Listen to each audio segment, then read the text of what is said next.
በስመ አብ ወልድ ወመንፈስ ቅዱስ አሐዱ አምላክ። ተወዳጆች እንደምን አላችሁ? በያላችሁበት ሰላም እግዚአብሔር ከእናንተ ጋር ይሁን። ይህ ሰዋስው ሚዲያ የዩቲዩብ ቻናላችን ነው። እኔ ዲያቆን ዘሰዋስው ነኝ። በዚህ ዩቲዩብ ቻናላችን ላይ ለመንፈሳዊ ሕይወታችን የሚጠቅሙ ትምህርቶችን የምንማማርበት የዩቲዩብ ቻናላችን ነው። መንፈሳዊ ሕይወታችን የምናሳድግባቸውን ትምህርቶች በየጊዜው የምንለቅበት የምናስተምርበት የዩቲዩብ ቻናላችን ነው። ለዩቲዩብ ቻናላችን አዲስ ከሆናችሁ ሰብስክራይብ በማድረግ ቤተሰብ ሁኑ።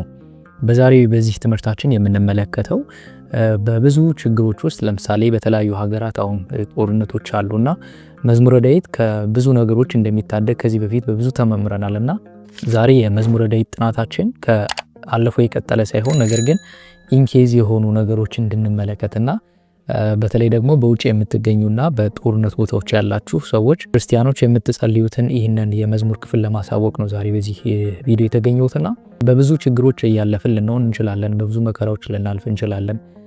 እንደ ዓለምም እንደ ሀገርም በብዙ ችግሮች ውስጥ ልናልፍ እንችላለን። ብዙ ፈተናዎች፣ ብዙ የጦርነት ወሬዎችን ልንሰማ እንችላለን። ግን ከእግዚአብሔር ጋር ከሆነን ሁሉም ነገር ሰላም ይሆናል። ከእግዚአብሔር ከራቅን ግን በብዙ እንጨነቃለን። ነገሩ ሳይደርስብን እንኳን እዚህ ይመጣ ይሆን በሚል በጣም በብዛት እንጨነቃለን። ጭንቀት በራሱ የእምነት ማጣት ነው። በእምነት ማጣት ጭንቀት ይመጣል። እምነት ማለት በእግዚአብሔር ማመን፣ እግዚአብሔር አብሮን እንደሆነ እርሱ የፈቀደውና የሆነው ሁሉ በህይወታችን እንደሚደረግ ማመን ነው። ያ ሲባል ግን እኛ በህይወታችን ጥንቃቄ እናደርግም ማለት አይደለም። ከእግዚአብሔር በታች ራሳችን ለእግዚአብሔር አሳልፈን ሰጥተን የራሳችንም ደግሞ የምንከላከልባቸው ነገሮች መኖር አለባቸው። ይህም ደግሞ ጸሎት ነው። ጸሎት ከእግዚአብሔር ጋር መነጋገር እንዳለ ሆኖ በጸሎታችን ብዙ ጊዜ ባንጠበቅም ጠባቂያችን እግዚአብሔር ቢሆንም ግን መመኪያችን እግዚአብሔር ቢሆንም ግን እግዚአብሔር በየዕለቱ መገናኘትና ከክፉ ነገሮች እንዲጠብቀን ወደ መልካም ነገሮች ጋር አብሮን እንዲሆን በመልካም ነገሮች ውስጥ እንዲያውልን ልንጠይቅበት የምንችለው አንደኛው መንገድ ጸሎት ነው። ከነዚህ ጸሎቶች መካከል ደግሞ አንደኛው መዝሙረ ዳዊት ነው። አብዝቼ ስለ መዝሙረ ዳዊት እየተማማርን እንገኛለን። በዚህ የዩቲዩብ ቻናላችን ላይ በብዛት የምንማማረው የመዝሙረ ዳዊት ጥናቶችን ነው አሁን ላይና አሁን ባለን ሁኔታ እነሱን እያጠናን እንገኛለን። ስለዚህ ለነዚህ አደጋዎች በጦርነት ውስጥ ላሉ ሰዎች ሊጸልዩዋቸው የሚገቡ የመዝሙረ ዳዊት ክፍሎች የትኞቹ ናቸው የሚለውን ለመመልከት ነው። በሀገራችን በጣም የተለያዩ ጦርነቶች ተካሂደዋል። ከጦርነቶቹ መካከል አንደኛው የአድዋን ታስታውሱታላችሁ። አድዋ የኢትዮጵያን ታሪክ በትልቅ በጉልህ የጻፈና አጼ ምኒልክም እንደ ንጉስ የከበሩበት ሀገራችንም ደግሞ ሉዓላዊነቷን ያስከበረችበት ጦርነት እንደሆነ ይታወቃል። ነገር ግን ጦርነቱ ብቻ በጎራዴ በሰይፍ ብቻ አልነበረም። በመንፈሳዊ ጦርነትም ጭምር ነበረ። ሃይማኖትን የሚያስቀይር ስለነበረ መንፈሳዊ ጦርነትም ነበረው እና ይህ ጦርነት ደግሞ ድል የተሆነው አንደኛው በጸሎት ነው፣ በዳዊት መዝሙር ነው።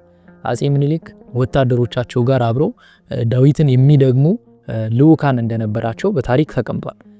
ህብረት ነበረው። ዳዊት የሚጸልዩ ዳዊት የሚደግሙ በብዛት ዳዊቱን የሚጸልዩ ህብረት ነበራቸውና በዛ ህብረት ውስጥ የሚጸልዩ ሰዎች ደግሞ ጦርነቱን ድል እንዲያደርጉ እግዚአብሔርን ጠይቀውታል። መዝሙረ ዳዊት በራሱ መዝሙረ ዳዊት የሚጸልይ ሰው የማይወጣው ችግር የማይፈታው ችግር ድል የሚያደርገው ጦርነት አይኖርም። መዝሙረ ዳዊት የሚጸልይ ሰው የጣሊያንን ጦር ድል ያደረጉት በጦርነት ብቻ ሳይሆን በጾም በጸሎት ነው እና ከጸሎቶቹ መካከል አንደኛው ደግሞ ዳዊት ነው።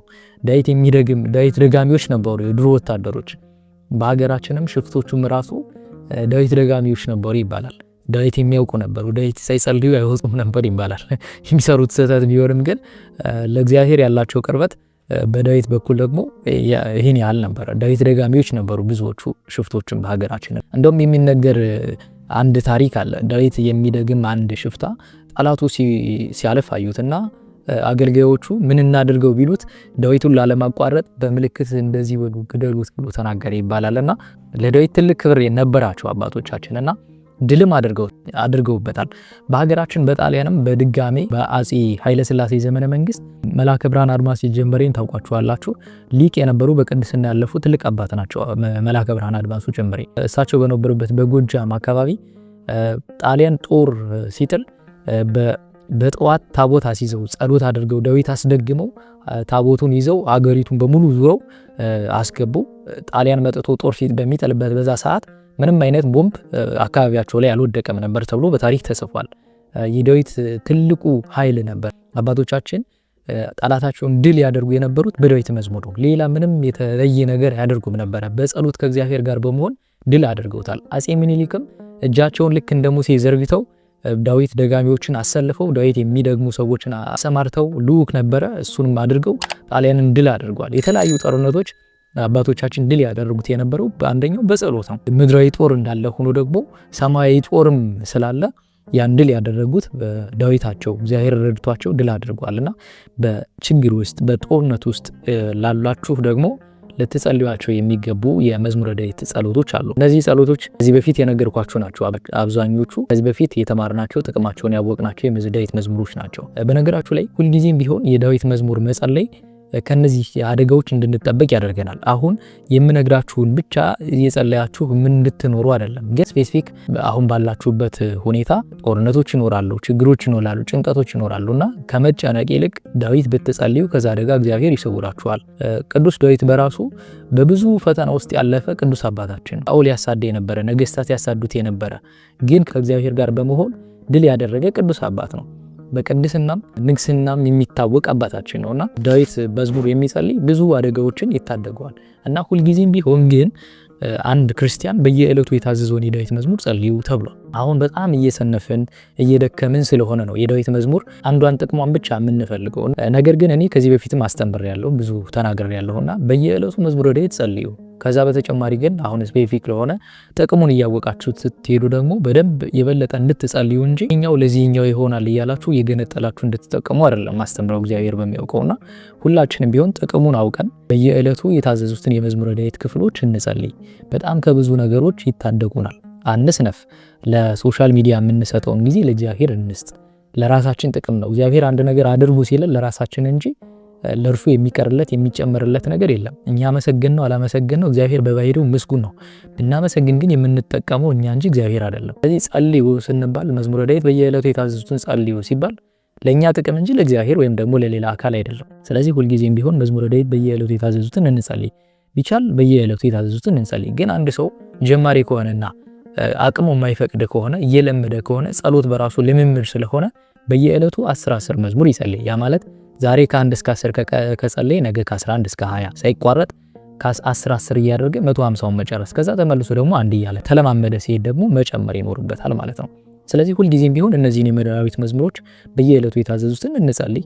ከዛ በተጨማሪ ግን አሁን እነዚህን ነገሮች ስናውቅ በተጨማሪ በማታ የመዝሙር ጸሎታችን ጨምረን በጠዋትም ይህን ከጸለይን በኋላ ልንጨምራቸው የሚገቡ የጸሎት ጊዜያቶች አሉ። በዛም የጸሎት ጊዜያቶች ልንጨምራቸው ልንጸልያቸው የሚገቡ ናቸው። ግን ሁልጊዜም ቢሆን የዕለቱን መጸለያችን ከብዙ ነገሮች ይታደገናል።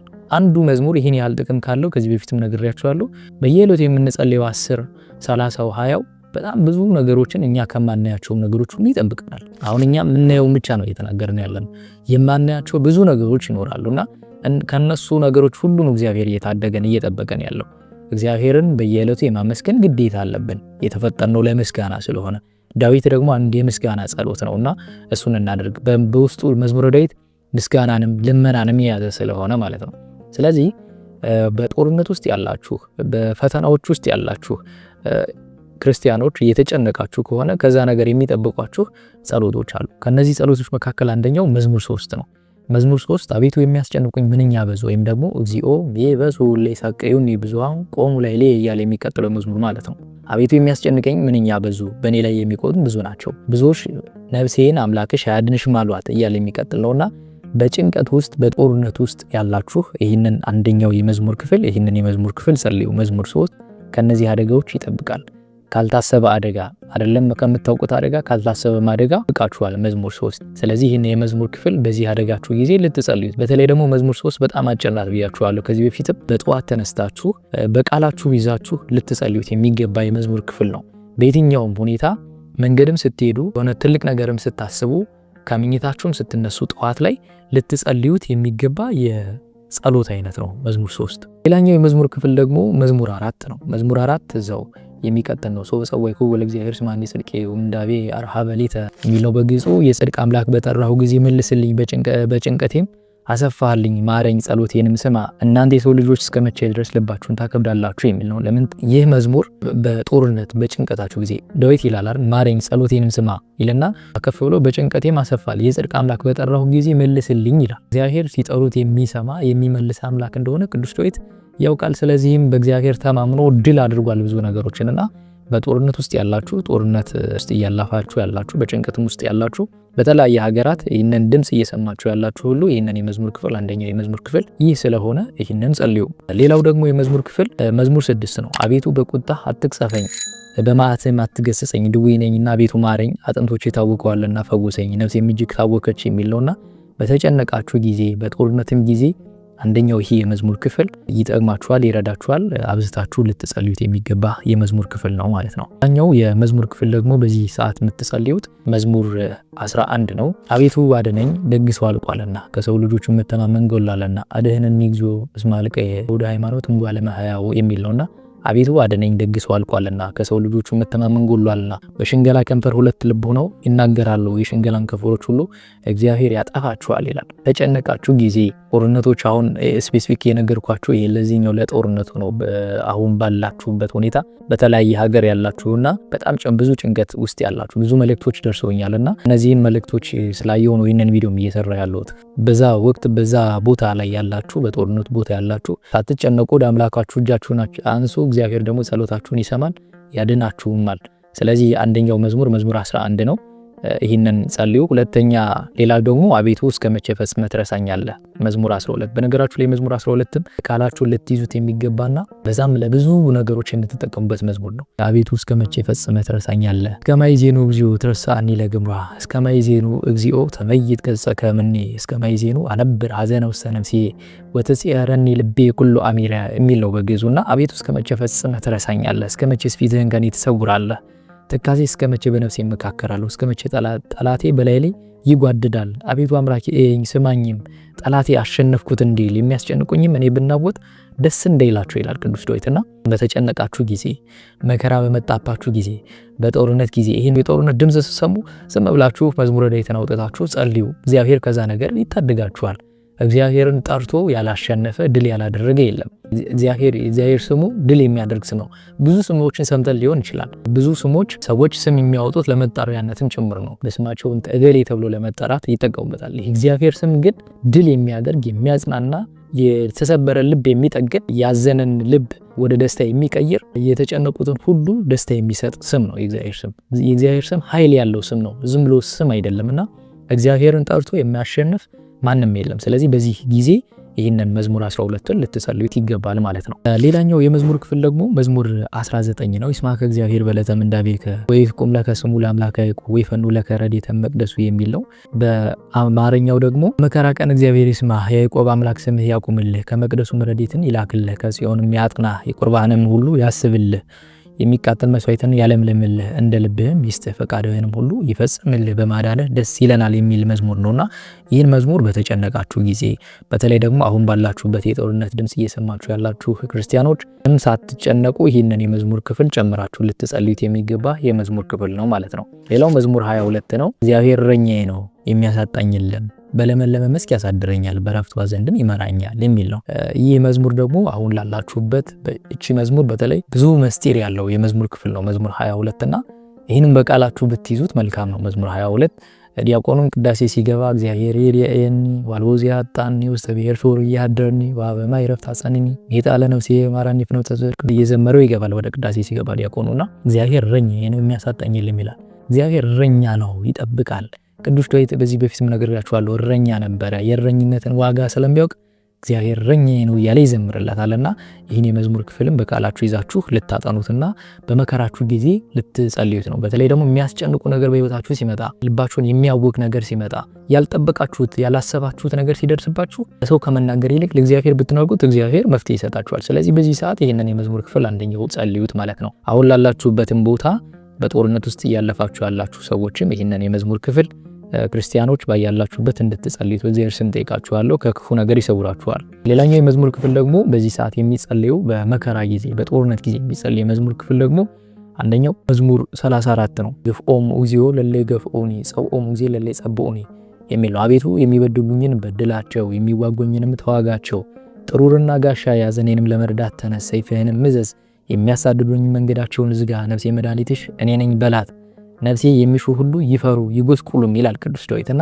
በጦርነት ጊዜ በመከራ ጊዜ ይህንን የመዝሙር ክፍል አንደኛው መዝሙር 34ን አብራችሁ ጸልዩት። በጣም ረጅም የሆነ መዝሙር፣ በጣም ብዙ ኃይል ያለው የመዝሙር ክፍል ነው መዝሙር 34። ስለዚህ በጦርነት ጊዜ አሁን ባላችሁ በሚያስጨንቃችሁ በመከራችሁ ጊዜ ይህንን የመዝሙር ክፍል ጸልዩት። ሌላኛው የመዝሙር 36 ነው። ይትቅና ላይ ለእኩያን ወይ ትቅና ላይ ለገበርታ መጻ ከመሳይል ፍጡኔ ብሱ ወከማዕመል ማለ ሐምል ፍጡኔ ይወድቁ በክፎች ላይ አትቅና፣ አመፅን በሚያደርጉ ላይ አትቅና። እንደ ሳር ፈጥነው ይደርቃሉ፣ እንደ ለመለመ ቅጠልም ይረግፋሉ። በእግዚአብሔር ታመን መልካምንም አድርግ የሚል የመዝሙር ክፍል ነው። መዝሙር 36 ደግሞ በተለይ መዝሙር 34 እና 36 ለዚህ አገልግሎት በጦርነት ውስጥ ላላችሁ ክርስቲያኖች የሚሆን ነው። በመከራ ጊዜ ልትጸልዩት የሚገባ የመዝሙር ክፍል ነው። ስለዚህ ይህንንም የመዝሙር ክፍል ረዥም የመዝሙር ክፍል ነው፣ ደስ የሚል እግዚአብሔር ኃይል ያለበት የመዝሙር ክፍል ስለሆነ ይህንን የመዝሙር ክፍል አብራችሁ ጸልዩት። ሌላኛው መዝሙር 40 ነው። ብፁዕ ዘኢሌቡ ላይ ለነዳይ ወምስኪን የሚል የመዝሙር ክፍል ነው። ለችግረኛና ለምስኪን የሚያስብ ምስጉን ነው። እግዚአብሔር በክፉ ቀን ያድነዋል፣ እግዚአብሔር ይጠብቀዋል፣ ሕያውም ያደርገዋል፣ በምድርም ላይ ያመሰግነዋል ይላልና ይህንም የመዝሙር ክፍል ጨምራችሁ በዚህ ሰዓት ልትጸልዩት የሚገባ ነው። ሌላው የመዝሙር ክፍል ግን ከባለፈውም ነግሬያችኋለሁ ከመዝሙር 51 ጀምራችሁ እስከ 61 ያሉትን መዝሙር ክፍሎች ሙሉ በሙሉ በዚህ ሰዓት መከራችሁ ሰዓት በየዕለቱም ብትጸልዩአቸው መልካም ነው። በተለይ ደግሞ መዝሙር 53ን ከዚህ በፊት ነግሬያችኋለሁ። እግዚኦ በስምከ አድኅነኒ ወበኃይልከ ፍትሐሊተ እግዚኦ ስምዐኒ ጸሎቴ ወአጽምዕ ቃላኩየ እስመ ነኪራም ቆሙ ላዕሌ የሚለው መዝሙር አቤቱ በስምህ አድነኝ፣ በኃይልህም ፍረድልኝ፣ አቤቱ ጸሎቴን ስማ፣ የአፌንም ቃል አድምጥ። በተጨነቃችሁ በተቸገራችሁ ጊዜ እነሆ እግዚአብሔር ይረዳኛል ይላል ቅዱስ ዳዊት እና በተጨነቀ እግዚአብሔር ረዳቱ እንደሆነ ያምናል ቅዱስ ዳዊት። ስለዚህ ይህንን የመዝሙር ክፍል በመከራችሁ ጊዜ ከዛ ዝቅ ብሎ መጨረሻ ላይ ከመከራ ሁሉ አድኖኛልና ዓይኔም በጠላቶች ላይ አይታለችና ይላል። እግዚአብሔር እንዳዳነው ከጠላቶቹ እንደታደገው ስለሚያምን ቅዱስ ዳዊት ወደ አምላክ ወደ እግዚአብሔር ይጮሃል፣ እግዚአብሔር ማያሳፍረውም ድል ያደርግለታልና በዚህ ሰዓት ይህንን የመዝሙር ክፍል ልትጸልዩት ይገባል። በተለይ ደግሞ ከመዝሙር 51 እስከ መዝሙር 61 ያሉትን የመዝሙር ክፍላት በጦርነት ውስጥ በችግር ሰዓት በመከራችሁ ሰዓት በተጨነቃችሁ ሰዓት የምትጸልዩአቸው የመዝሙር ክፍላቶች ናቸው ማለት ነው። ከዛ በተጨማሪ ግን መዝሙር 139ን አድኅነኒ እግዚኦ እምብእሲእኩይ የሚል የመዝሙር ክፍል ነው። ይህንን የመዝሙር ክፍልም ልትጸልዩት የሚገባ የመዝሙር ክፍል ነው። በአማርኛው አቤቱ ከክፉ ሰው አድነኝ፣ በልባቸው ክፉ ሐሳብ ከአመፀኞቹም ሰዎች ጠብቀኝ። ቀኑን ሁሉ ለሰልፍ ይከማቻሉ፣ አመፅን ምላሳቸውን እንደ እባብ ይሳሉ፣ ከከንፈራቸው በታች የእፉኝት መርዝ ነው። አቤቱ ከኃጢአተኞች እጅ ጠብቀኝ፣ እርምጃዬን ሊያሰናክሉ ከመከሩ ከአመፀኞቹም አድነኝ ይላልና በጦርነት በመከራ ሰዓት ከክፉ ሰዎች ሊታደጋቸው የሚችል የመዝሙር ክፍል ስለሆነ ከመከራ ሁሉ እግዚአብሔር አይደለም ከታሰበ ከተወረወረ ካልታሰበ አደጋ ይጠብቃል እና የዳዊትን መዝሙር ጸልያችሁ ጠይቃችሁት ደግሞ እግዚአብሔር ከችግር ከመከራ ያወጣችኋል። በስሙ ጸልያችሁ በቅዱስ ዳዊት ስም ጸልያችሁ ድል የማታደርጉት ነገር ስለሌለ እግዚአብሔር አምላክ በዚህ ጦርነት ውስጥ ያሉ ወገኖቻችን ሁሉ እግዚአብሔር አምላክ ሰላሙን እንዲሰጣቸው የጸሎታችን ነው።